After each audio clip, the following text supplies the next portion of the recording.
sir. Good evening, sir. Good evening.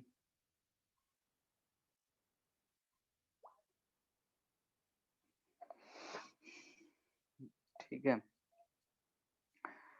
तो हम लोग जहाँ खत्म किए थे वहीं से शुरू करते हैं और देखते हैं। तो हम लोग देख रहे थे कि अगर इनइलास्टिक कोलिजन होगा तो इनइलास्टिक कोलिजन के दौरान जो है कुछ ना कुछ वेलोसिटीज में लॉसेस होती हैं। तो वेलोसिटी में लॉस कहाँ जाता है? तो काइनेटिक एनर्जी जो लॉस जाता है हम बोलते हैं काइनेटिक एनर्जी, उसमें लॉस हुआ। वेलोसिटी कम बेसी होने का मतलब यही हुआ,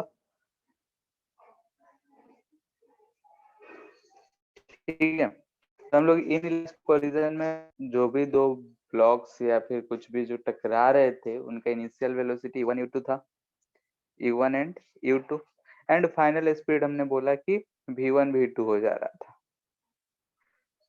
ठीक है। तो काइनेटिक एनर्जी का लॉस यानी कि डेल्टा के ई का बात कर रहे हैं, ठीक है। ये kinetic energy final minus kinetic energy initial, ऐसा करते हैं तो ये निगेटिव में आएगा। तो इसका बुक्स में जनरली एक बहुत लंबा एक्सप्रेशन दिया हुआ रहता है, तो हम वो प्रेफर नहीं करते हैं। हम यही प्रेफर करते हैं कि डायरेक्टली v1 v2 फाइंड करो, जैसे कि हम लोग लास्ट क्लास पढ़े थे, और इसमें फाइनल माइनस इनिशियल कर लो, ठीक है।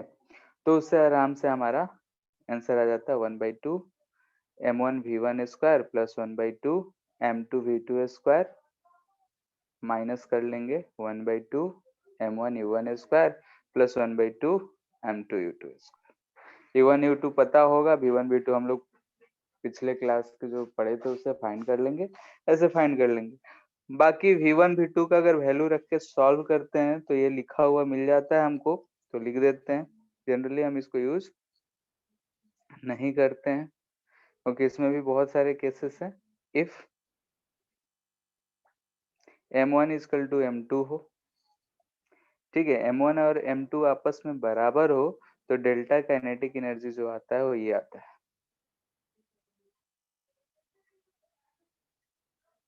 u1 माइनस u2 का स्क्वायर। ये स्पेशल केस कब? जब m1 m2 के बराबर हो।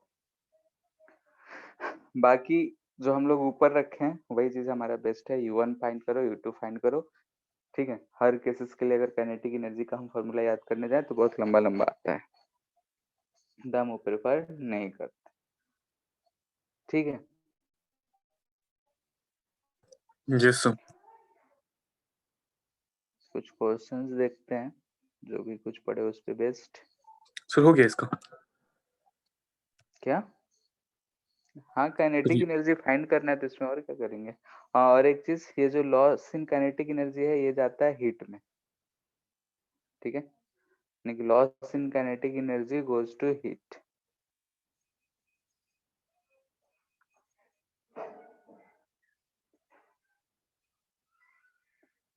ठीक है, यानी कि मैकेनिकल एनर्जी जो है हीटिंग एनर्जी हीट में बदलता है, जिसके बारे में हम लोग हीट में ज्यादा चर्चा करते हैं।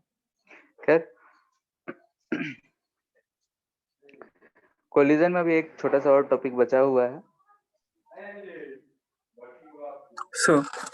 हाँ, सर एफ नेट 0 और एफ एक्सटर्नल 0 से दोनों सेम केस है क्या? क्या एफ नेट 0 और एफ एक्सटर्नल 0? नहीं समझ में आ रहा है।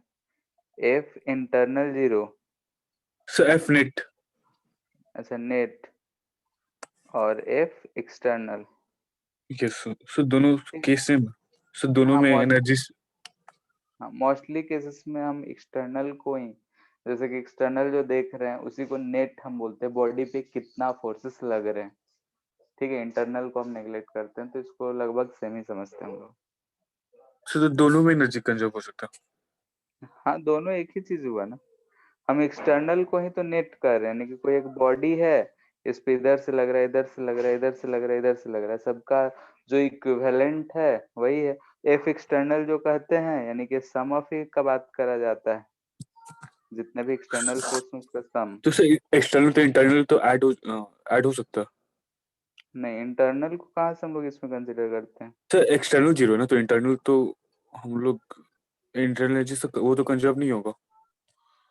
हाँ, तो हम इसको जब सिस्टम मान लिए तो उस दिन तो बोले थे कि इंटरनल को हम कंसिडर ही नहीं कर रहे हैं।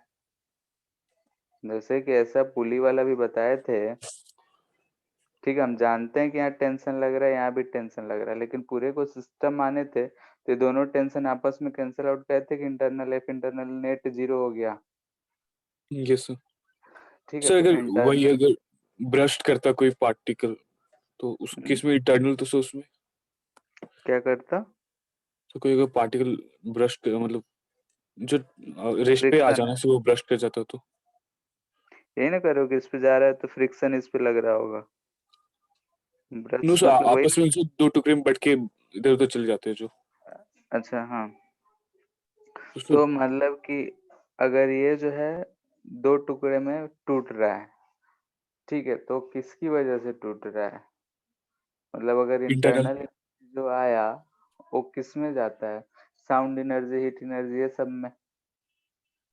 यस ठीक सर है, और अगर हम देखें कि इस केस में जो एक्सटर्नल फोर्सेस थे वो जीरो थे, सिर्फ ग्रेविटी एक्ट कर रहा था, तो ग्रेविटी के अलावा और कोई फोर्सेस एक्ट नहीं कर रहे थे, तो हम लोग तो कंजर्व करा ही रहे थे। सर तो उसमें उस केस वो एफ नेट जीरो होगा वो हाँ, तो एफ नेट तो हम जीरो ही ना मानेंगे।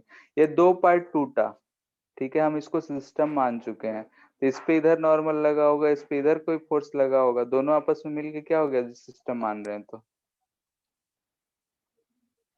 बोलो। जीरो हो जाएगा वो दिन।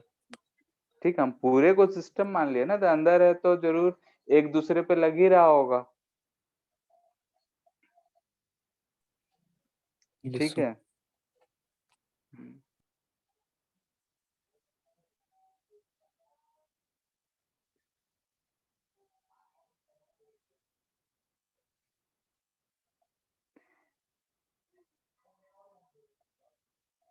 ठीक है, तो क्वेश्चन देख रहे थे हम लोग कि लेट से कि एक बॉल है, दूसरा बॉल है,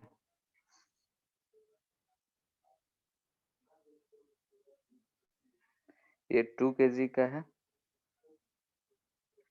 ये 4 kg का है, ये इधर जा रहा है 4 मीटर पर सेकेंड से, ये इधर जा रहा है 2 मीटर पर सेकेंड से। ठीक है, ये बिफोर कोलिजन है,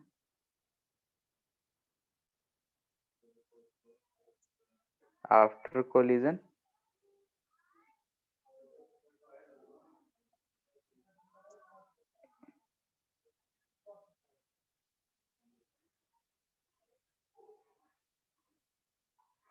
ठीक है, आफ्टर कोलिजन जो है 2 kg वाला इधर 2 मीटर पर सेकेंड से जाने लगा, भी वाला जो पता नहीं, तुमको फाइंड करना है, फाइंड पहला v, सेकेंड e,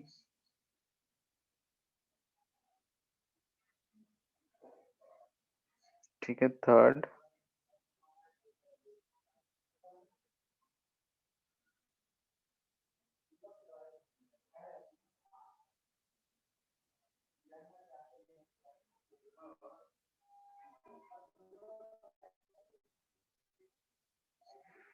ठीक है, क्वेश्चन क्लियर है? बिफोर कोलिजन दो बॉल है एक दूसरे की तरफ जा रहा है, आफ्टर कोलिजन का सिचुएशन दे रखा है, इसमें भी ई भी जो है फिगर में दिख रहा है, डायरेक्शन हमको अननोन है। ठीक है, अगर हम उस डायरेक्शन में लिए तो माइनस प्लस कुछ भी आ सकता है।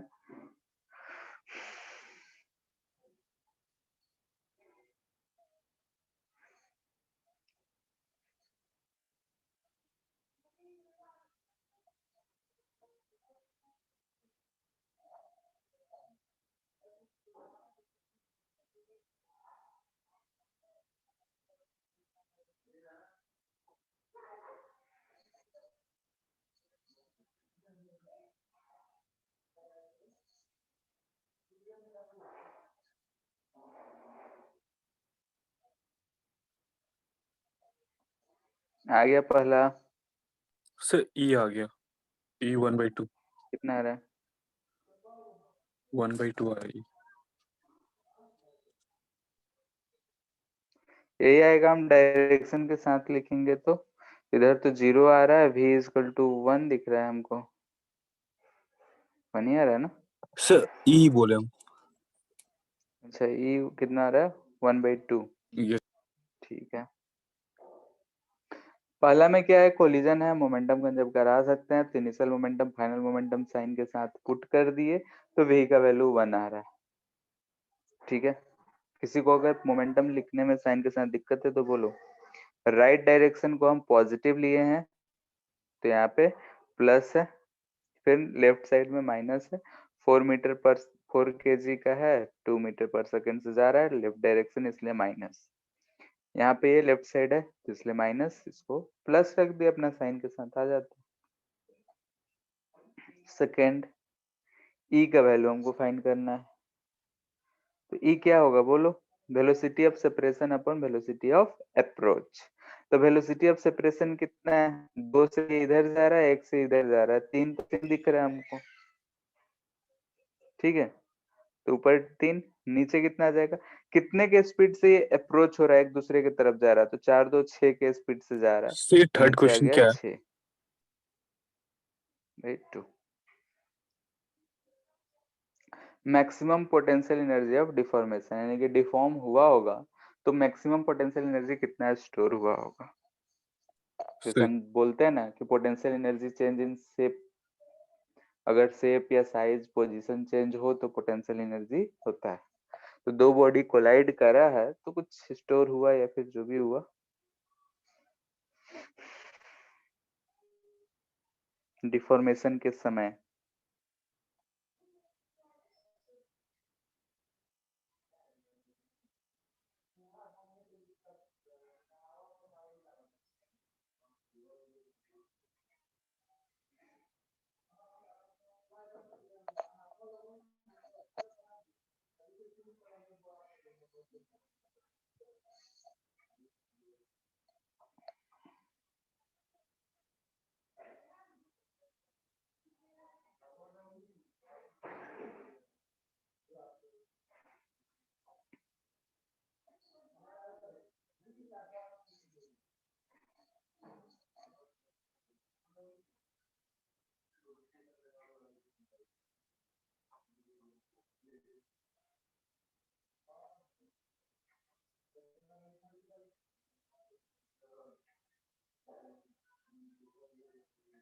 सर एक सेकंड। हम्म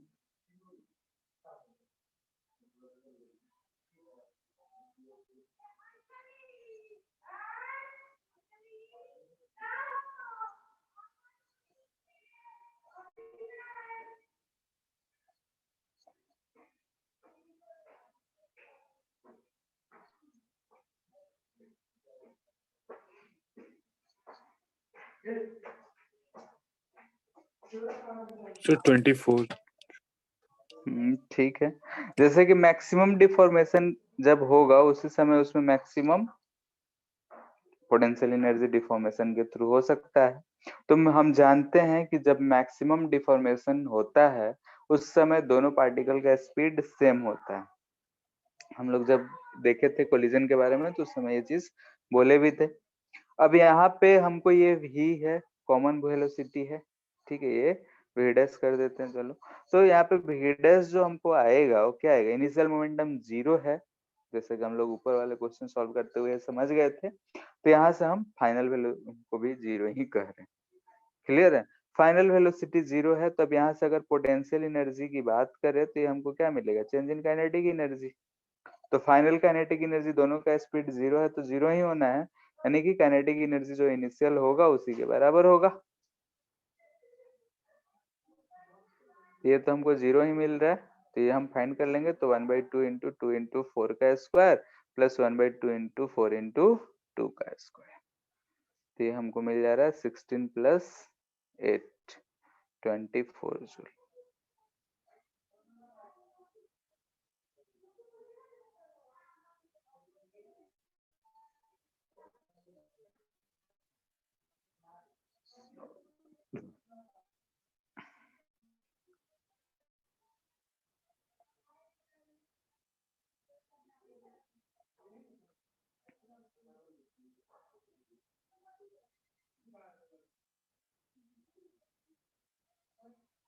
ठीक है, दो बोल रहा है कि सेम मास के ऑब्जेक्ट हैं, ठीक है, ये जो है रेस्ट पे, इसका भी मास सेम है, इसका भी मास m है, इसको हम वेलोसिटी दे दिए v, ठीक है। आफ्टर कोलिजन कह रहा है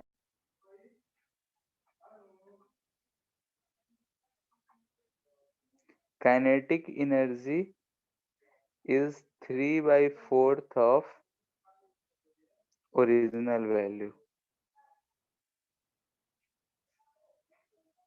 तो फाइंड E, ठीक है। दो बॉडी है, एक रेस्ट में है, एक v वेलोसिटी से जा रहा है। आफ्टर कोलिजन कर रहा है काइनेटिक एनर्जी है जो ओरिजिनल वैल्यू का 3/4 हो जा रहा है, तो E का वैल्यू बताएं।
मैंने यही कह रहा है कि फाइनल काइनेटिक एनर्जी जो है वो इनिशियल का 3/4।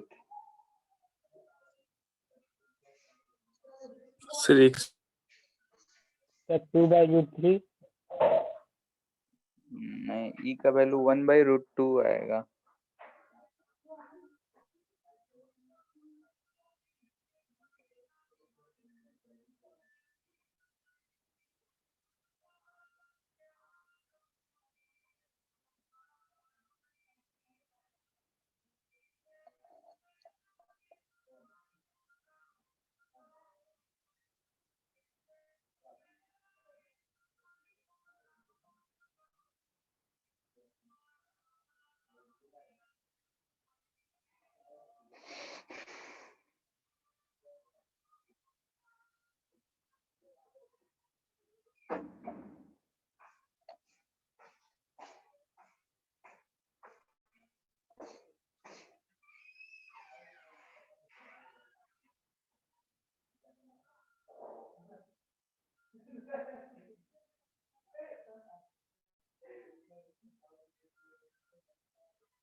आ गया।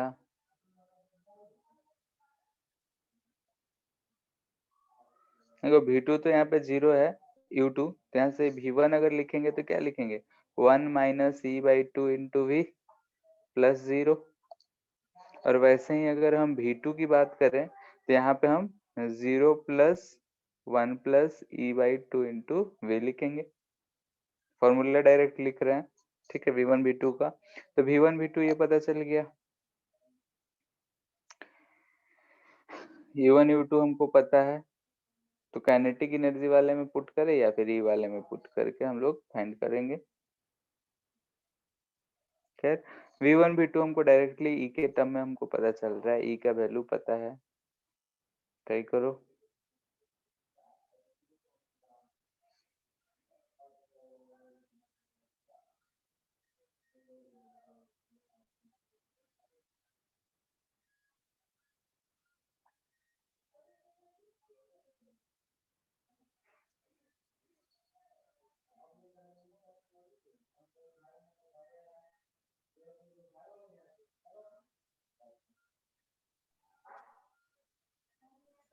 सो मोमेंटम कंजर्व करा सकते हैं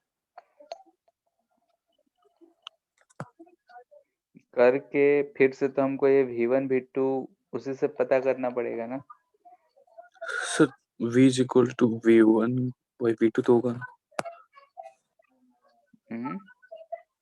सर जो मोमेंटम कंजर्व करेंगे तो सर वो डायरेक्टली मिल जाएगा ना, सर mm कैंसिल हो जाएगा। हो तो जाएगा,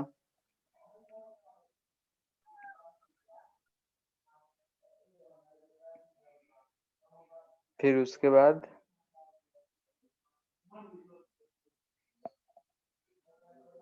सर हम लोग v1 और मोमेंटम v2 का का वैल्यू पुट कर देंगे। करो, ट्राई करो, अगर हो गया तो बढ़िया है।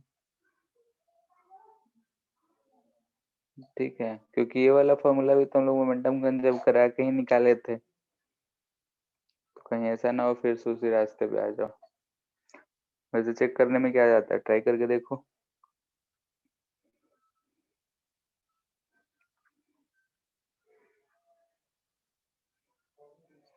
ठीक है, बाकी अगर हम यहाँ से v1 v2 फॉर्मूला से लिख लें, काइनेटिक एनर्जी फाइनल अगर लिखते हैं तो हमको ये मिल रहा है।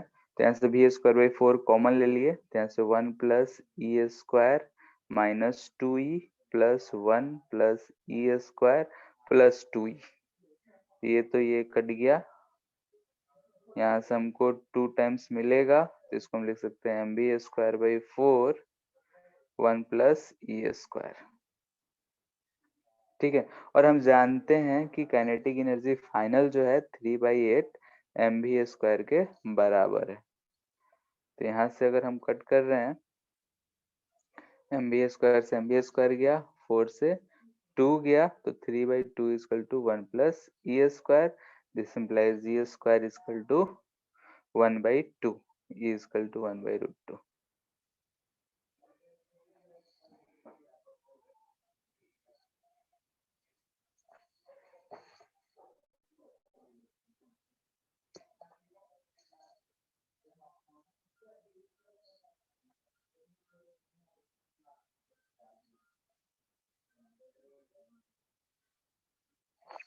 ठीक है, मोमेंटम से अगर कह रहे हो तो लेट से v1 v2 है, सर नहीं आ रहा, कट जा रहा।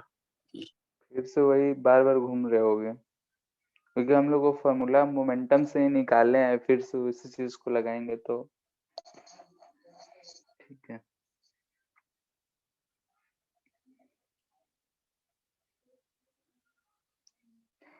ठीक है, ये सबका आ गया, करना कुछ नहीं था, बस फॉर्मूला पुटिंग करना है और क्या।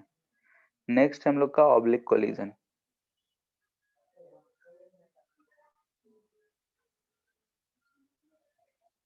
ठीक है, ऑब्लिक यानी किसी एंगल पे, हम लोग जानते हैं कि ऑब्लिक का मतलब हुआ कि किसी एंगल पे कोलिजन। जैसे कि अगर मान लेते हैं कि यही वाल है हमारा, हम एक बॉल को फेंके लेकिन ऐसे फेंके, तो ये आएगा ऐसा, यहाँ पे टकराएगा, फिर इस रास्ते से वो इधर चला जाएगा।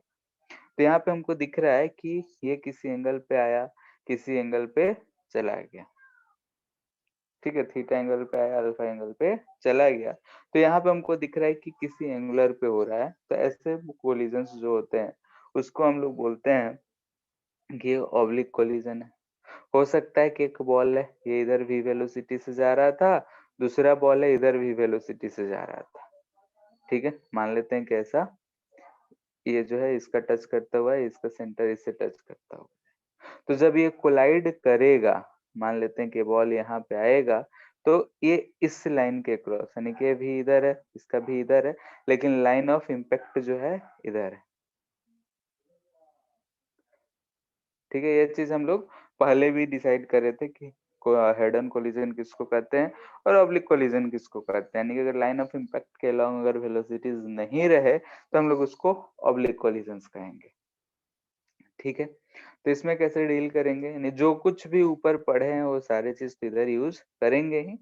कैसे, तो उसको एक केस लेके डिस्कस करते हैं। जैसे मान लेते हैं, सिंपल सा केस है, क्वेश्चन ही है, समझो।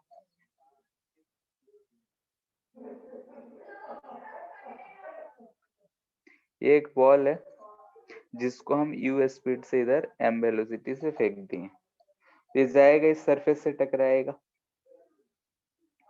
ठीक है, लेट्स से कि ये किसी एंगल थीटा पे ऐसा इंसिडेंट हुआ है। अगर ये इलास्टिक होता, ठीक है, इलास्टिक होता जैसा कि हम लोग रिफ्लेक्शन में पढ़ते हैं, रिफ्लेक्शन ऑफ लाइट, तो उसको फॉलो कर रहा होता अगर इलास्टिक होता। तो अगर इलास्टिक नहीं है, हम जनरल केसेस ले रहे हैं, तो लेट्स से कि ये इधर गया किसी स्पीड v से और ये एंगल हम लेट से कर दे रहे हैं फाई। देखते हैं रिलेशन फाई और थीटा में क्या आता है। हमको अभी कुछ नहीं पता है, तो हम एक थीटा पे बोले कि थीटा नॉर्मल से थीटा एंगल पे आया और फाई एंगल पे चला गया। दो वेलोसिटीज हमको पता है। अब यहाँ थोड़ा सा ध्यान से रुक के हम देखते हैं, क्योंकि फिजिक्स के क्वेश्चंस करने हैं तो विजुअलाइजेशन बहुत जरूरी है। ठीक है, कंसेप्ट माइंड में रहे और सिचुएशन को विजुअलाइज अगर हम कर लें तो हमारे क्वेश्चंस बहुत आसान तरीके से हो सकते हैं। नहीं तो मैथ्स तो है ही, करोगे आ ही जाएगा। अब यहाँ अगर हम ध्यान से देखें तो जो बॉल इंसिडेंट हो रहा था उसके दो दो वेलोसिटी के कंपोनेंट हैं, एक इधर की तरफ और एक नीचे की तरफ। ठीक है, सबको दिख रहा है कि अगर ये जाके टकराएगा तो इसके दो दो कंपोनेंट्स होंगे। ये अगर एंगल थीटा है तो ये भी एंगल थीटा, इधर यू कॉस थीटा और इधर यू साइन थीटा। अब जब वो टकराया होगा उस समय की अगर बात सोचे तो ड्यूरिंग कोलिजन जो इस पे फोर्स लगा होगा वो नॉर्मल सिर्फ वाई डायरेक्शन, यानी कि अगर हम ड्यूरिंग कोलिजन की बात करें,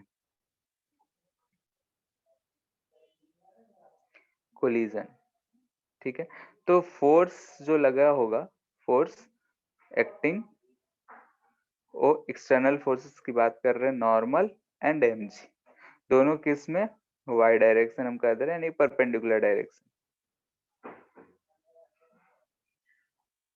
अगर हम हॉरिजेंटल की डायरेक्शन की बात कर रहे हैं, हॉरिजेंटल में किसी को कोई फोर्स नजर आ रहा हो तो बताओ। ठीक है, स्मूथ सरफेस है तो हॉरिजेंटल फोर्स F जो है 0 है, यानी कि हॉरिजेंटल में कोई फोर्स नहीं है, यानी कि पैरेलल टू सरफेस, सरफेस के पैरेलल कोई भी फोर्सेस एक्ट नहीं कर रहा है, फोर्स 0 है, यानी कि जो वेलोसिटी रहेगा पैरेलल टू सरफेस जो होगा ये कांस्टेंट रहेगा, यानी कि पहले जितना था उतना ही बाद में भी रहेगा। ठीक है, यानी कि हम ये चीज को समझ पा रहे हैं कि अगर बॉल जाके वॉल से टकरा रहा है तो उसके दो कंपोनेंट्स तो वेलोसिटी के हैं, फिर जब वो टकराया है तो नॉर्मल हमेशा नॉर्मल टू द सरफेस ही लगेगा, तो सरफेस के नॉर्मल यानी परपेंडिकुलर टू द सरफेस लगेगा, यानी कि जो फोर्सेस है वो सिर्फ उसी डायरेक्शन में है। तो हम बोल सकते हैं कि पैरेलल टू सरफेस जो कंपोनेंट ऑफ वेलोसिटी है उसमें कोई चेंज नहीं होगा, वो कांस्टेंट रहेगा। लेकिन परपेंडिकुलर टू सरफेस जो नॉर्मल फोर्स हमारा एक्ट करेगा वो कैसा होगा, ठीक है, वो तो 0 नहीं होगा। और एक्सटर्नल है, परपेंडिकुलर, ठीक है, यानी कि ड्यूरिंग कोलिजन समय जो होता है बहुत कम लगता है, तो हम जानते हैं कि जो नॉर्मल लगा होगा वो बहुत ज्यादा लगा होगा। ठीक है, हम वाई डायरेक्शन की बाद में आएंगे। फिलहाल अगर हम बात करें एक्स डायरेक्शन की, तो एक्स डायरेक्शन में अगर हम बात कर रहे हैं तो यहाँ पे हम इसका अगर कंपोनेंट्स लिखें तो यहाँ भी हमको दो कंपोनेंट्स मिलेंगे, ये एंगल फाई तो ये भी एंगल फाई, तो इधर से भी कॉस फाई, इधर से भी साइन फाई। ठीक है, अभी हम लोग बस सिचुएशन समझ रहे हैं, तो यहाँ से हम बोल सकते हैं कि जो हमारा u साइन थीटा है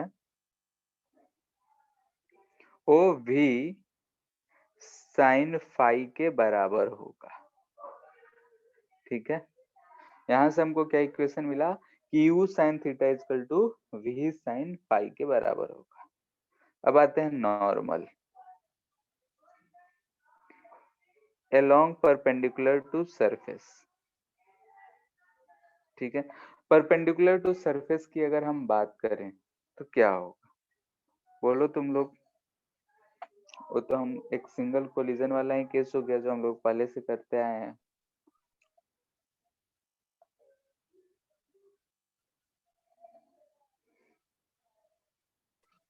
सर जस्ट आफ्टर तो सर मोमेंटम कंजर्व हो जाए।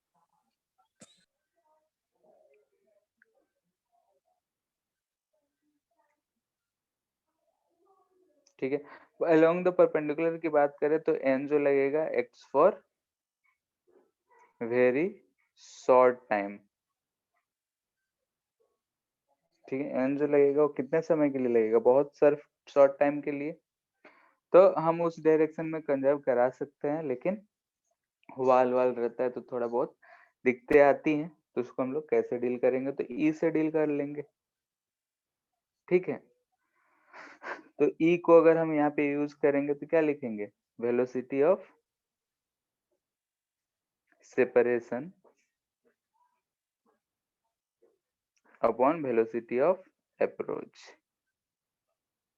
ये किसके अलोंग, तो अलोंग नॉर्मल, सिर्फ नॉर्मल डायरेक्शन में हम यूज करेंगे, क्योंकि जो हमारा ये इम्पल्स लग रहा है वो इम्पल्स इसी डायरेक्शन में है, तो जो भी चेंजेस आ रहा है उसी डायरेक्शन में है, बाकी ओरिजेंटल में है नहीं, तो ई का वैल्यू हम लोग उसी के रिस्पेक्ट में चेंज यूज करेंगे। तो ई को अगर हम यहाँ पे यूज करें तो क्या मिलेगा, e equal to velocity of separation, यानी कि हमको दिख रहा है कि v cos फाई से ये सेपरेट हो रहा है और u cos थीटा से वो नजदीक आ रहा है, तो यहाँ से हमको मिल जा रहा है v cos phi is equal to cos of theta, ठीक है। अगर E गिवन हो तब भी हमको U गिवन होगा, E अगर गिवन होगा, थीटा गिवन होगा, तो फाई और V दो अननोन मिलेंगे, यहाँ से हमको दो इक्वेशन मिल जाएगा, ठीक है। ऐसे सिचुएशन में जनरली हम मोमेंटम कंजर्व नहीं कराएंगे, ये बात ध्यान रखना है। मोमेंटम इसलिए नहीं कंजर्व कराएंगे कि एक जो है सरफेस अर्थ हो जाता है, ठीक है, वो बहुत ही हैवी हो जाता है और उसका वेलोसिटी के बारे में हमको कोई चर्चा करता हुआ नहीं मिलेगा। तो जैसे कि MV से आया टकराया, वो पहले से रेस्ट पे भी रेस्ट पे, तो उसमें कुछ चेंज नहीं, तो ये उतना ही रह जाएगा, तो हम कह नहीं पाते हैं ज्यादा आसानी से। खुदने को होता है लेकिन बहुत माइनर होता है, तो इसलिए हम लोग वो चीज फॉलो नहीं करते, ठीक है। तो ये हमको दो इक्वेशंस मिल रहे हैं और इन्हीं दोनों इक्वेशन से सॉल्व करना है सवाल, ठीक है। मोमेंटम कंजर्व करने के चक्कर में इसलिए नहीं पड़ना है क्योंकि जो भी सरफेस होगा बहुत हैवी होगा और उसके स्पीड के बारे में हमसे कोई जानकारी नहीं दिया गया होगा, ठीक है। तो हम उसका मोमेंटम के बारे में नहीं जानते हैं, तो हम वो यूज नहीं कर पाएंगे, ठीक है। पहले भी रेस्ट बाद में भी रेस्ट, यानी कि ये जितने स्पीड से चल रहा था उतना ही से चलेगा, तो हम ये चीज यूज अप्लाई नहीं कर पाते हैं, इसलिए उसके चक्कर में नहीं पड़ना, ऐसे क्वेश्चन। यहाँ तक क्लियर है? Yes sir. ठीक है। तो थोड़ा ऊपर कीजिए ना। और नो सर।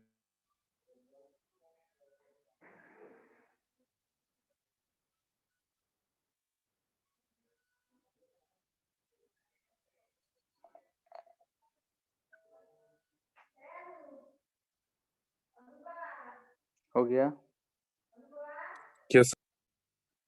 ठीक है। अब डिफरेंट केसेस इसी में डिस्कस कर लेते हैं,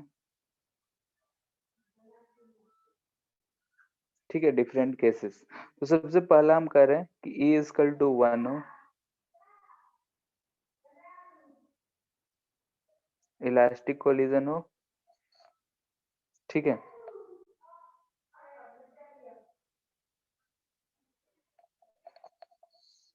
ठीक है, अगर E इजकल टू 1 हो तो E इजकल टू 1 हम जानते हैं कि इलास्टिक कोलिजन होगा। अगर E 1 होगा तो ऊपर से देखो क्या हमको मिलता है, बोलो। So v cos phi is equal to u cos theta. और कुछ नहीं मिलेगा, So momentum conserve. You theta ये सब में रिलेशन खोजो, दो इक्वेशन है उसमें। Angle. So v by u is equal to cos theta by cos phi. जैसे कि पिछला हम लोग पढ़े थे, ऐसा अगर कोई बॉल 10 मीटर पर सेकंड से आके इलास्टिकली कोलाइड करा तो कितने स्पीड से ऊपर जाता था? बोलो। सर जितने से कोलाइड कर। जितने से कोलाइड करा उतने से गया, यानी यस कि v cos phi is equal to u cos theta. यानी कि इस केस में हमको मिलेगा v sin फाई, ये तो पहले से था, u sin थीटा, एंड यहाँ से मिल गया v cos phi is equal to u cos theta. ये मिल गया। इन दोनों को स्क्वायर करके जोड़ दोगे तो v इजकल टू u दिख रहा है। Yes sir. ठीक है, यहाँ से हमको क्या दिख रहा है? v is equal to u। यानी कि अगर हमारा हॉरिजॉन्टल कंपोनेंट भी इक्वल है, वर्टिकल कंपोनेंट भी इक्वल है, तो यहाँ से हम तो डायरेक्टली कर सकते हैं v इजकल टू u होगा। अगर v और u बराबर हो गया तो यहाँ से हम ये भी कह सकते हैं, दिस ऑल्सो इम्प्लाइज डेट कि थीटा इजकल टू क्या होगा? Phi.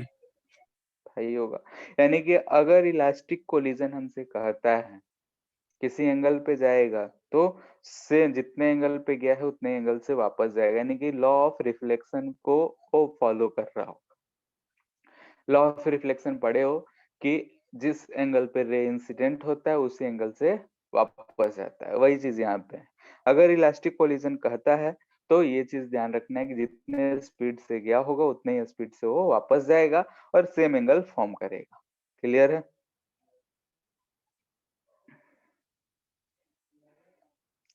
Second, theta is equal to phi is equal to 0 degree है। ठीक है, ये चीज गिवन है, एंड ई समथिंग है नॉट इक्वल टू 0 और 1। ठीक है, यानी कि ई जो है 0 या 1 है, नहीं है इलास्टिक, यानी कि इन इलास्टिक के केस है। इस केस में क्या होगा बताओ? So u is equal to ev। यहाँ से v इजकल टू क्या हो जाएगा? v cos 0, यानी कि v is equal to e into u हो जाएगा। बोलो। यानी कि इस केस में यही कह रहा है कि अगर कोई पार्टिकल u स्पीड से जाएगा तो ऊपर कितने स्पीड से जाएगा वो? u, यानी कि उसका स्पीड e टाइम्स घटता जाएगा। e का वैल्यू जो होगा 1 से कम ही रहेगा, 1 से ज्यादा नहीं हो सकता है, क्योंकि हम जानते हैं 0 से 1 तक है, तो वेलोसिटी घटता जाएगा। यानी कि इस केस में क्या होता है, यही रियलिटी में केस होता है कि अगर हम किसी बॉल को इस साइड से गिराते हैं तो आता है, फिर इतने हाइट तक जाता है, फिर आता है, फिर आता है, ऐसे धीरे धीरे धीरे धीरे खत्म हो जाता है। क्लियर है? तो हर एक कोलिजन के बाद उसका स्पीड यू घट जाएगा, जा रहा है टॉप मोस्ट पे, फिर जब आके टकराएगा तो उतने ही स्पीड से टकराएगा, यू स्पीड से। वो सब हम लोगों ने वो पहले जो लिनियर स्ट्रेट लाइन मोशन पढ़े थे उसमें पढ़े थे कि जितना स्पीड से फेंकते हैं उतने स्पीड से आके टकराएगा। तो नेक्स्ट बार जब टकराएगा तो उसका स्पीड कितना हो जाएगा? बोलो। हम्म, सो eu speed after second collision. Second so e square u। E square you, क्योंकि यू से गया है, फिर यू से ही आएगा, फिर इतना टाइम्स घट जाएगा। वैसे ही इस केस में हमसे पूछा जा सकता है कि nth कोलिजन के बाद कितना होगा, तो क्या लिख सकते हैं? So u divided by 1 minus u। Hmm, So u divided by 1 minus e। 1 minus e क्यों करेंगे? So इनफाइनाइट जाएगा ना। इनफाइनाइट नहीं, nth बोल Sorry। रहे हैं। So u into e n to the 1 minus e to the power n divided by 1 minus e। क्या बोल रहे हो? E raise to power n u ही ना हो जाएगा।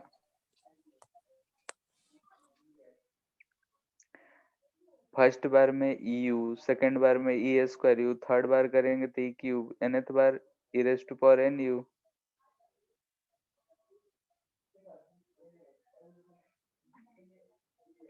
हेलो।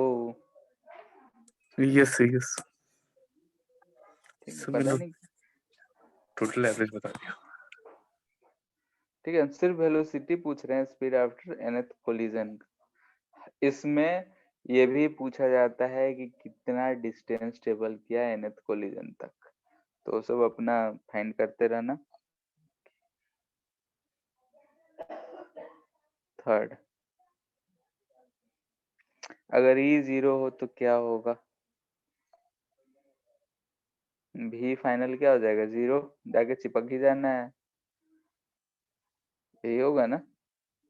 मान लेते यस हैं कि इधर से कोई भी यू से फेंके हम, ई बोल रहा है 0 है, तो आके क्या होगा? यहाँ पे चिपक जाएगा। फोर्थ, ई जो है वही 1 और 0 के बीच में है, ठीक है, एंड थीटा फाई में कोई रिलेशन नहीं है। तो इस केस में क्या होगा? तो u sine theta is equal to हमको मिला v sine phi, and u cos theta मिला हमको v कॉस ऑफ फाई, ठीक है। यहाँ से अगर हमको फाई का वैल्यू पता करना हो तो कैसे पता करेंगे? v का, फाई का, ठीक है।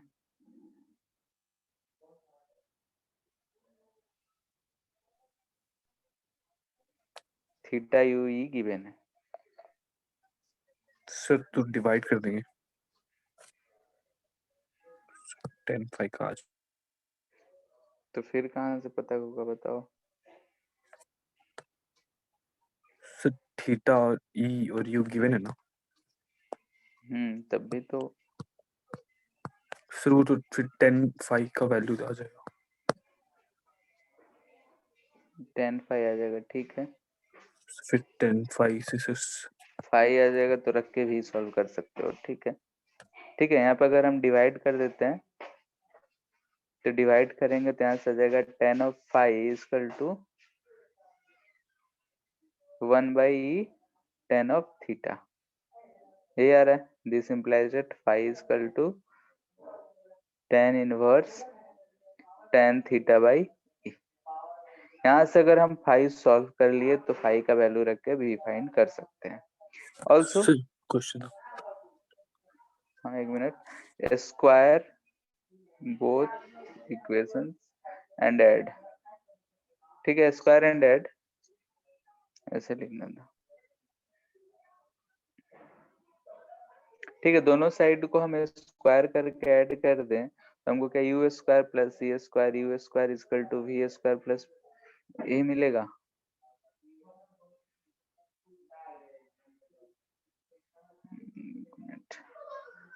क्या मिलेगा? U square cos square theta sine है, स्क्वायर करके ऐड करो तुम लोग भी, plus a square u square cos square theta is equal to इधर वी स्क्वायर,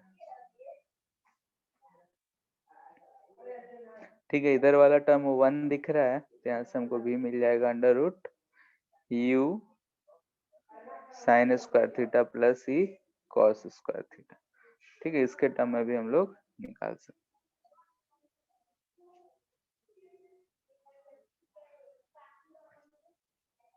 ठीक है। ट्रिग्नोमेट्री है, ट्रिग्नोमेट्रिक इक्वेशंस है, पढ़े हो, जैसे भी सॉल्व करना है तुम्हारे ऊपर है, हो जाएगा। यस सर, जो सेकंड जो केस लिए थे सर उसमें इलास्टिक कौन सा? कौन सा सेकंड केस? ये वाला?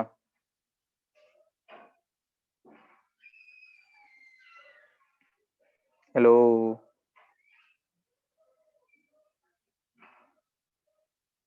हेलो,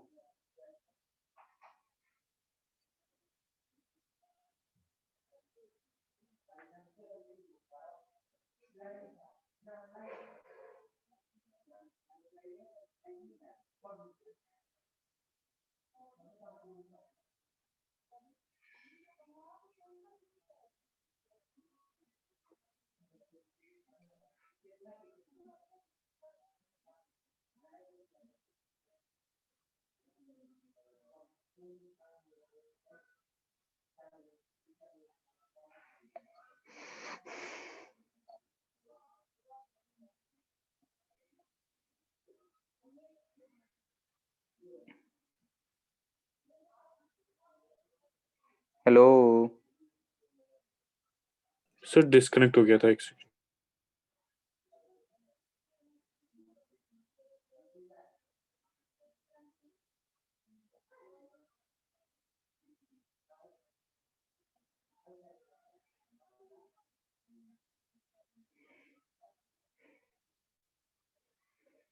क्वेश्चन क्लियर है। एक बॉल है 10 मीटर पर सेकंड से 53 डिग्री पे टकराता है, तो v फाइंड करना है इफ e इक्वल टू 1 हो।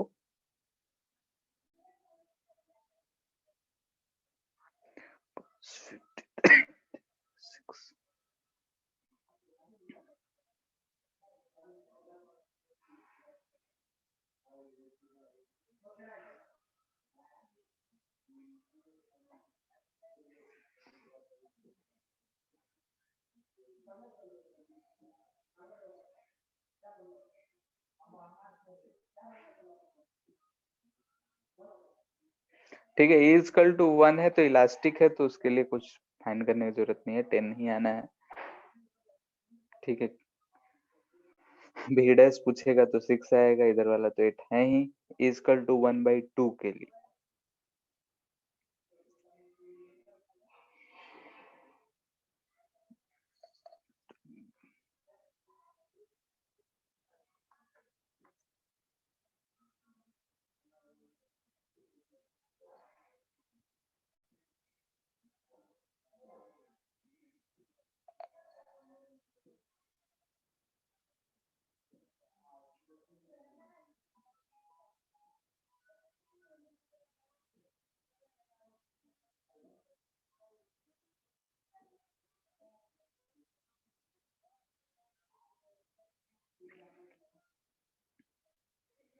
आ गया। यस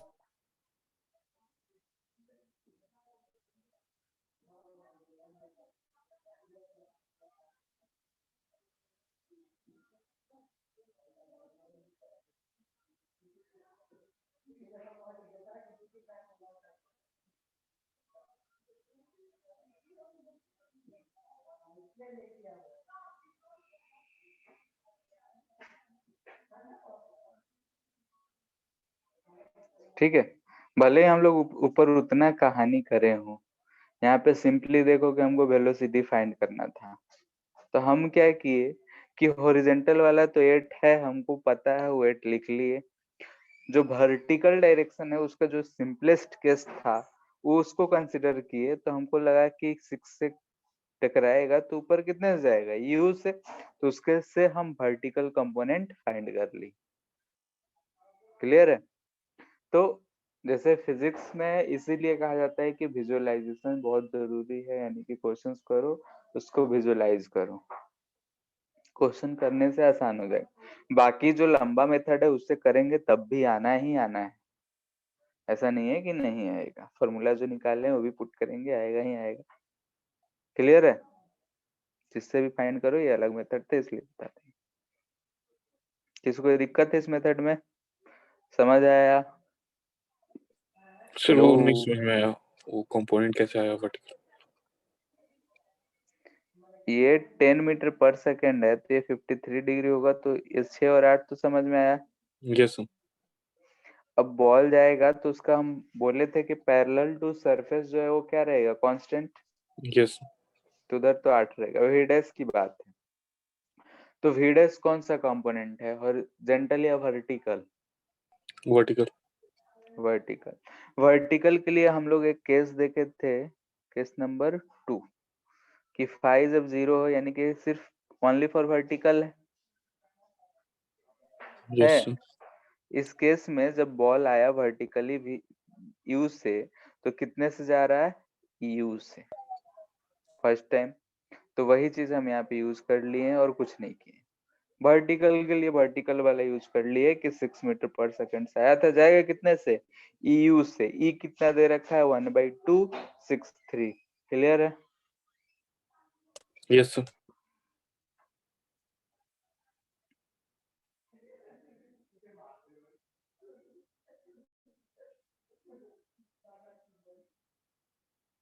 इसको हटा देते हैं नहीं तो।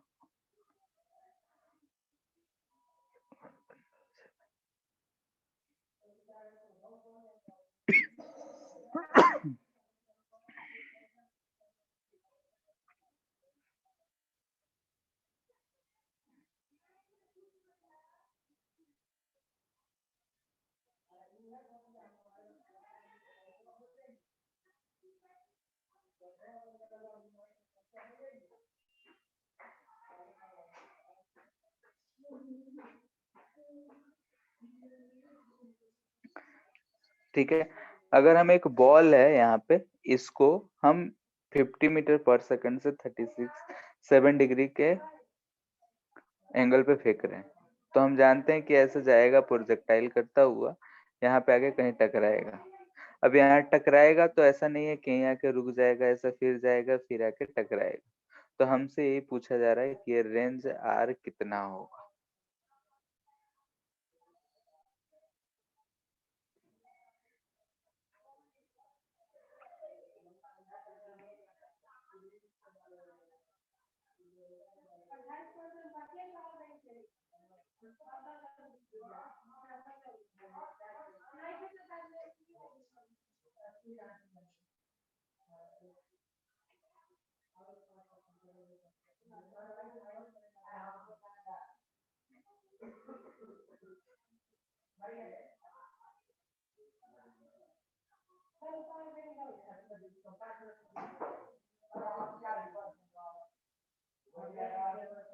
आ गया।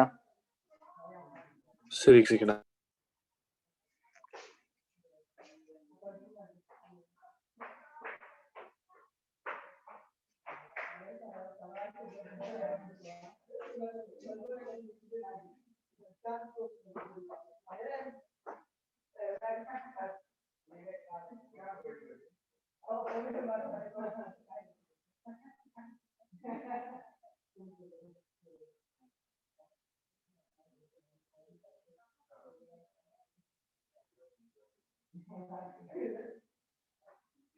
सर 45। 45 आ रहा है, 120 मीटर दे रखा है। देखो यही चीज आएगा कि जब फर्स्ट टाइम कोलाइड करेगा, जिसका वर्टिकल कंपोनेंट यू हो जाएगा, यानी कि 15 मीटर पर सेकंड, यानी कि यहाँ जो पार्टिकल है ऐसा हम फेंके हैं, तो इसका जो इधर की तरफ 40 मीटर पर सेकंड आएगा और इधर की तरफ 15 मीटर पर सेकंड आएगा। बस इसके बाद तो प्रोजेक्टाइल का क्वेश्चन हो गया। आर फाइंड करना है, तो आर बराबर क्या होता है, 2 into u sine theta into u cos theta by u sine theta u cos theta by g, यही आता है। यू साइन थीटा क्या है, vertical component, u cos theta horizontal component, यानी 40 इंटू 15 बाई 10, 60 मीटर आ रहा है। अच्छा यहाँ 2 आता है, तभी ना लिखते हैं यू स्क्वायर साइन 2 थीटा। ठीक है,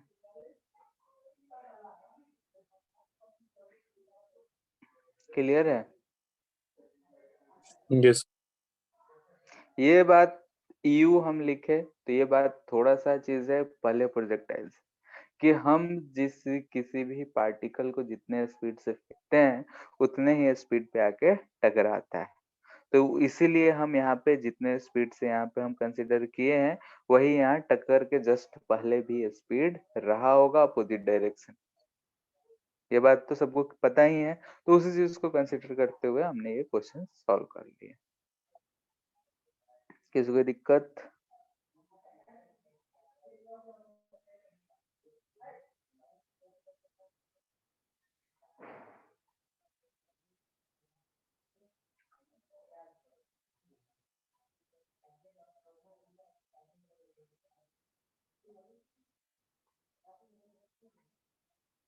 ठीक है, 37 डिग्री पे आ रहा है।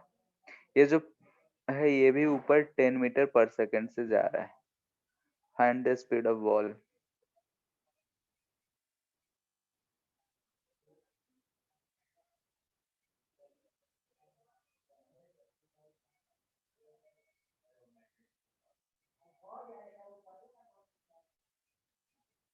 ठीक है, ये इसका जो मास है,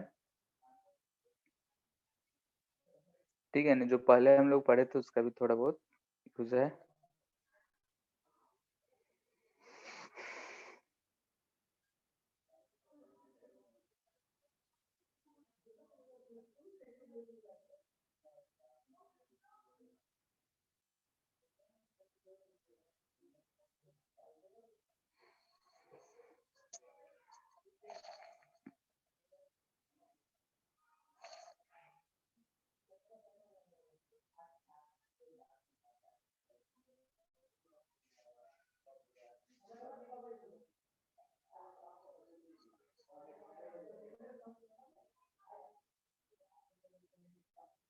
हो गया।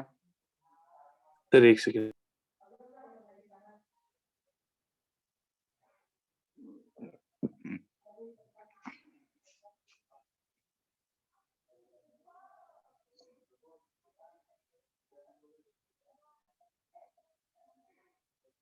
यहाँ पे बॉल जाके टकराएगा तो एक हॉरिजॉन्टल कंपोनेंट होगा, एक वर्टिकल कंपोनेंट।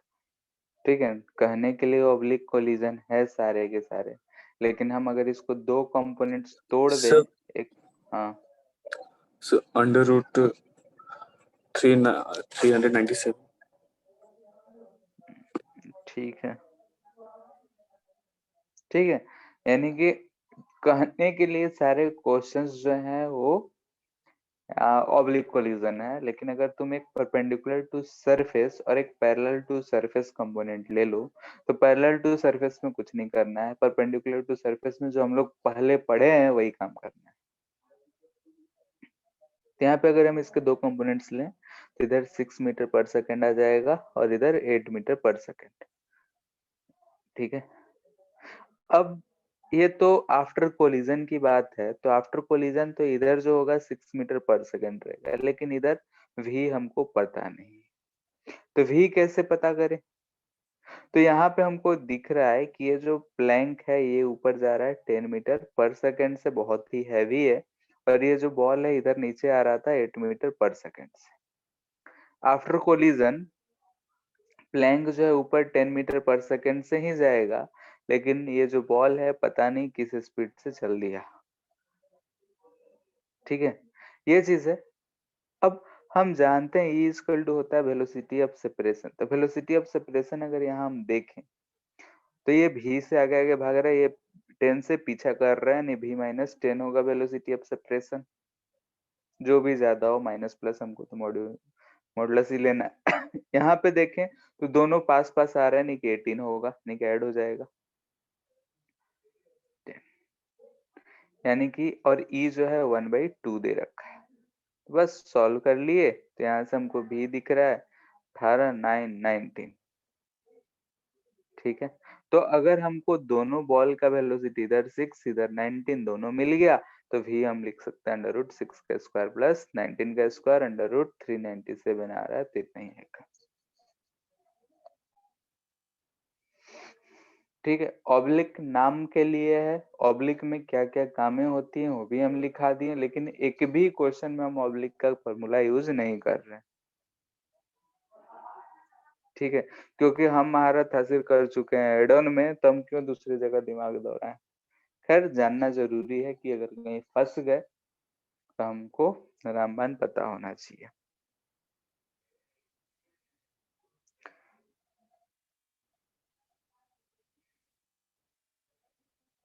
ठीक है, इसमें एक क्वेश्चन और देते हैं।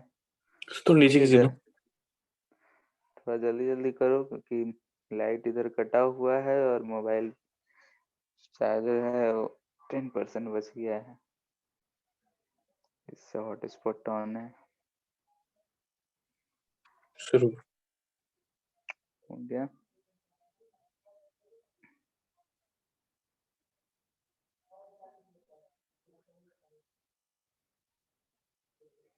ठीक है, एक बॉल है, यहाँ से हमने ड्रॉप कर दिया। ठीक है, ड्रॉप्ड है, ड्रॉप्ड का मतलब पता होगा कि हम रिलीज कर रहे हैं। यहाँ से ये जो हाइट है यहाँ तक का परपेंडिकुलर हाइट ये 20 मीटर है। ठीक है, फिर ई जो दे रखा है 1/2 है, यानी कि बॉल आके यहाँ कोलाइड करेगा, कोलाइड करने के बाद ये ऐसा कुछ जाएगा। तो हमसे ये पूछ रहा है कि find out speed after collision. ठीक है, हम आगे चाहें तो रेंज ऑफ प्रोजेक्टाइल भी पूछ सकते हैं, क्योंकि ये incline down the incline projectile form करेगा।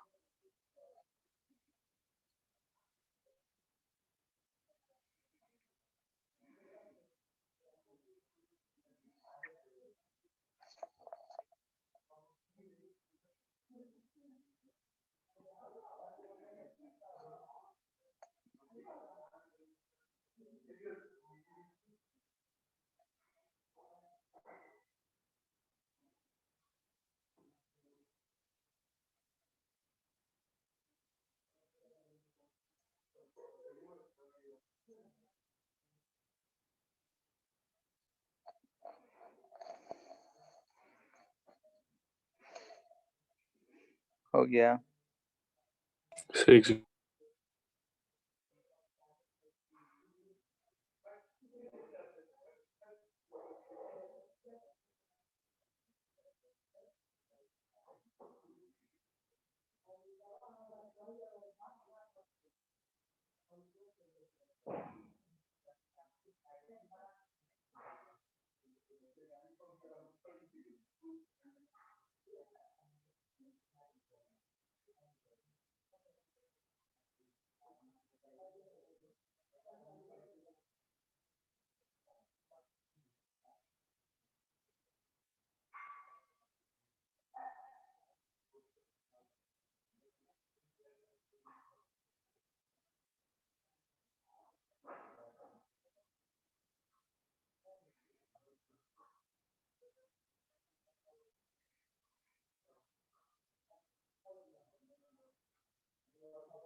So under root 208.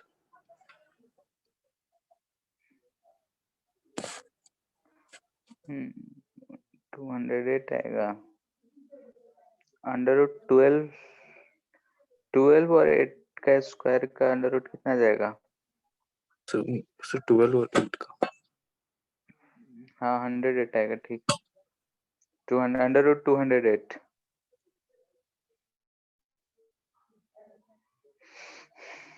ठीक है, अगर बिफोर कोलिजन की बात करें तो ये वर्टिकली यहाँ से गिरा है 20 मीटर डाउन, तो इसका वेलोसिटी आएगा अंडर रूट 2gh से 20 मीटर पर सेकेंड। तो बिफोर कोलिजन हम एक पैरेलल टू सरफेस तो 12 मीटर पर सेकेंड आ रहा है, परपेंडिकुलर टू सरफेस तो इतना आ रहा है। तो यहाँ पे अगर हम देखें तो पैरेलल टू सरफेस ये 12 मीटर पर सेकेंड ही रहेगा आफ्टर कोलिजन, और परपेंडिकुलर टू सरफेस हमको पता नहीं कि क्या होगा। ठीक है, यानी कि आफ्टर कोलिजन। ठीक है, अब लेकिन हम जानते हैं कि जो v होगा या जरूर e इंटू यू परपेंडिकुलर होगा, यानी कि 1/2 इंटू 16 यानी कि 8 मीटर पर सेकेंड होगा। सिंपल।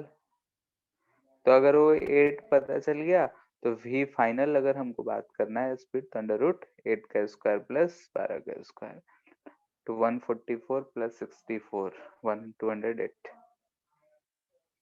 ठीक है,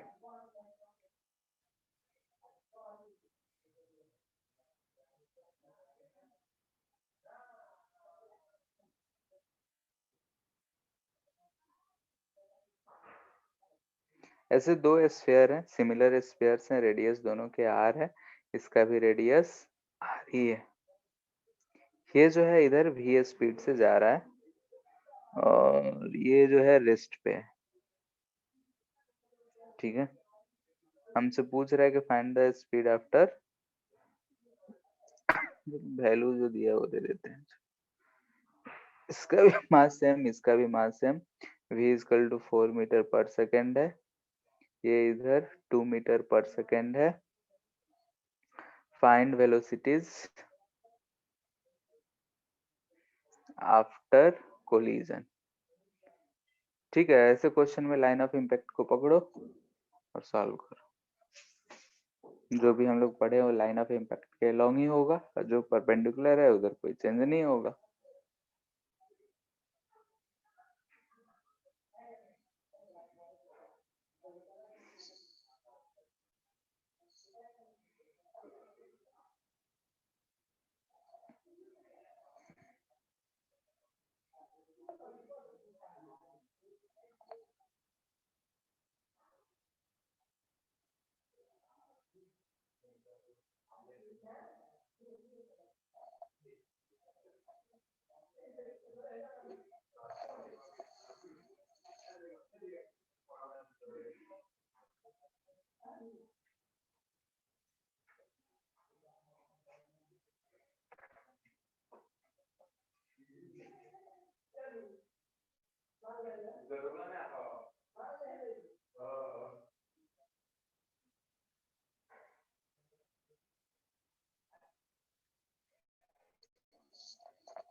हो गया।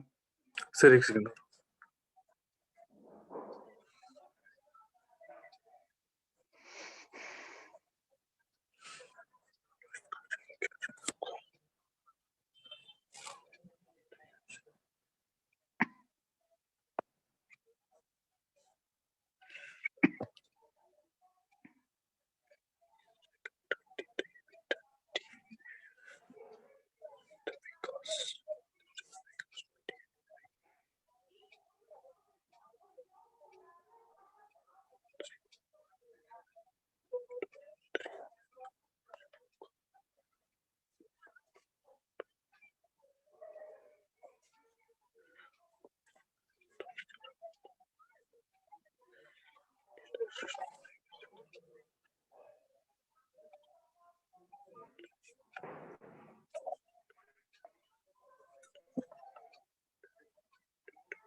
कोएफिशिएंट ऑफ रेसिप्रोकेशन क्या है?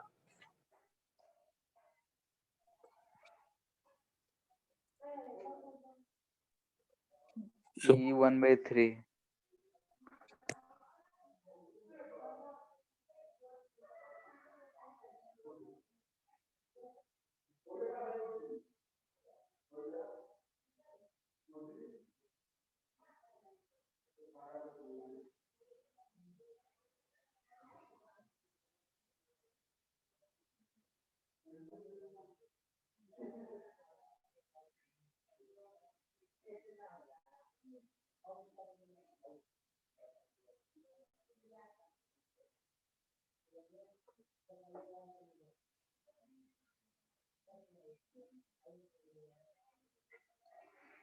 ठीक है, जस्ट बिफोर कोलिजन अगर देख रहे हैं तो ये चीज हमको मिल रहा है 2 sin थीटा वेट 1 मीटर पर सेकंड, इधर तो ये होगा। यहाँ पे आफ्टर कोलिजन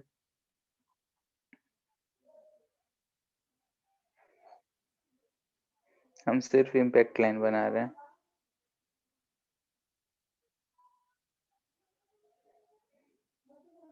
परपेंडिकुलर ये 2 मीटर पर सेकंड है तो इसमें कोई चेंज नहीं। ये जो है 1 मीटर पर सेकंड है तो ये भी कोई चेंज नहीं। ठीक है, बिफोर कोलिजन में हम कुछ नहीं किए हैं, बस दोनों को टच करा दिए हैं, तो जो एंगल बनेगा वो एंगल फाइंड कर लिए। तो रेडियस आर और 2r हमको लेंथ दिख रहा है, तो एंगल थीटा 30 डिग्री दिख रहा होगा। सबको नहीं दिख रहा है तो बोलो। सबको एंगल में किसी को कोई दिक्कत है? दोनों का रेडियस जो टच हो रहा है वो 2r हो जाएगा। परपेंडिकुलर ये रेडियस हमको r दिख रहा है तो r/2r, तो साइन थीटा 1/2r, यानी कि परपेंडिकुलर बाय हाइपोटेन्यूज, तो थीटा 30 डिग्री दिख रहा है। तो हम कंपोनेंट ले लिए हैं, तो हमको इधर 4 cos थीटा और इधर 2 cos थीटा दिख रहा है। लेट से कि अभी इधर वेलोसिटी v कुछ होगा, तो इसको हम बोल दे रहे हैं v1, इसका वेलोसिटी बोल दे रहे हैं v2 आफ्टर कोलिजन की। तो हमको वही v1 v2 पता करना है, दोनों का मास सेम है, E1/3 है। तो v1 हम लिखेंगे तो क्या लिखेंगे, मास सेम था तो 1 minus E/2 U1 plus 1 plus E/2 U2, यही फॉर्मूला था। और ये 1 माइनस 1/3 2/3/2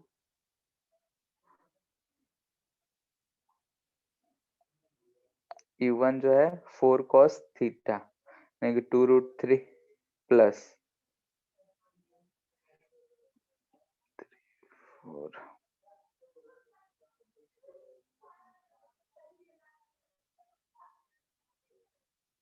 ये 1√3 हो जाएगा।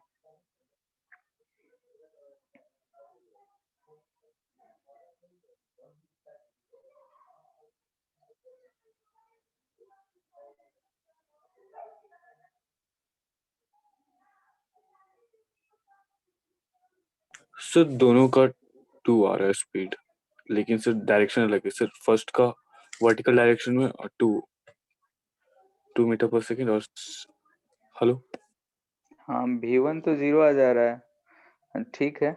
ये v1 हम सर इधर की तरफ लिए हैं, हाँ ठीक है। तो पहले का कितना आ जाएगा, 2 मीटर पर सेकंड, सेकंड का देखते हैं। ठीक है, V2 वैसे फॉर्मूला बेस्ड है, वहां पे 1 minus E by 2 U2 plus 1 plus E by 2 U1। इससे सॉल्व करें तो कितना आ रहा है, सॉल्व किए हो? ये सर 2 ही आया सर, ये √3 आया इससे। पक्का? ठीक है, फिर √3 मीटर पर सेकंड हम लिख दे रहे हैं, ये चीज आ गया। यानी कि हमको यहाँ पे सब वेलोसिटी पता चल गया, डायरेक्शन इधर ही आ रहा है, प्लस में ही आया सर है। Positive, yes sir positive.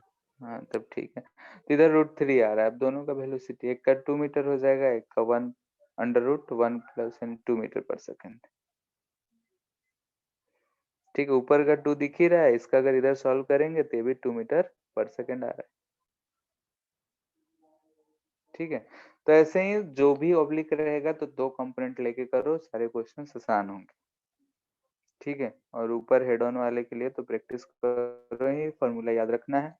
Kinetic energy का बात आ रहा है तो वेलोसिटी निकाल के ही सॉल्व करो, ज्यादा आसानी पड़ता है। ठीक है, तो एचसी बार में ये सब पूरा कंप्लीट करना शुरू कर दो। सिर्फ अब हम लोग का एक टॉपिक छोटा सा बच गया है, वेरिएबल मास सिस्टम।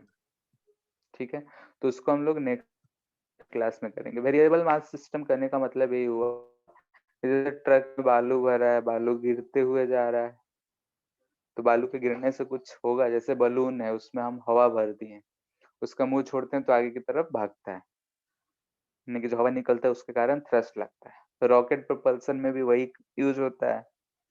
तो वही सब चीजें हम लोग को डिस्कस करने हैं, तो नेक्स्ट क्लास में हम लोग उसको सर वो जो डिस्कस करेंगे। डाउट था सर क्लियर कर दीजिए ना टेलीग्राम पर। कौन सा? सर जो टेलीग्राम पर है। भेजे तो थे तुमको। समझ नहीं आया सर मुझे। कौन सा? सर सारा। फर्स्ट वाले में क्या है कि इम्पल्सेस जो लग रहे हैं, तो इम्पल्सेस तो वेक्टर क्वांटिटी है, तो हम लोग डायरेक्शन परपेंडिकुलर टू सरफेस, जिधर जिधर फोर्सेस लग रहा है उधर के डायरेक्शन में ले लिए हैं। क्या डाउट?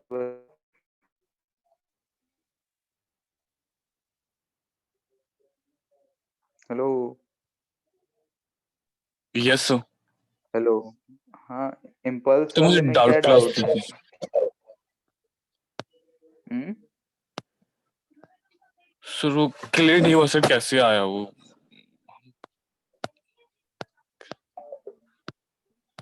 जैसा हम समझे नहीं कि क्या कैसे आया। सर वो जो डायरेक्शन आप ये cos थीटा और जो उसका जो आंसर आया सर वो कैसे आया वो नहीं समझ में आया। जैसे कि ऐसे है, तो मान लिए कि इस सरफेस से इससे परपेंडिकुलर लगा होगा एक, और एक इस सरफेस से परपेंडिकुलर ऐसे लगा होगा। Yes sir. क्लियर है? अब यस सर। यहाँ से एंगल हम डिसाइड किए थे, तो ये शायद थीटा आया था, ये एंगल थीटा दे रखा है, तो इस J1 के 2 कंपोनेंट लिए, J1 इधर cos थीटा और इधर J1 sin थीटा। J क्या है? इम्पल्स। ठीक है, बहुत समय के लिए लग रहा है तो हम इम्पल्सिव फोर्स की तरह ट्रीट करते हैं। अब बोला है कि जिस वेलोसिटी से आया इधर मीटर पर सेकंड से ही वापस v से ही जा रहा है, v से आया और v से ही जा रहा है।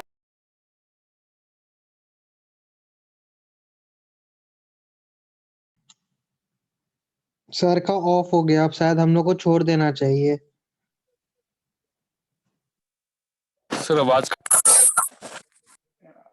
हेलो? सर मुझे हेलो? डाउट क्लास में समझा दीजिएगा, ये नेटवर्क चला ठीक है, हाँ हाँ, और होने वाला है, तो इसलिए बाद में ही अब कर लेंगे उस सबको। ठीक है? Yes sir. ठीक है फिर, और बाकी लोग क्वेश्चंस करो और पार्टिसिपेट करो, कुछ बोलते नहीं हो, ऐसे सिर्फ दर्शक बनने से कुछ फायदा नहीं है। चलो ठीक है फिर।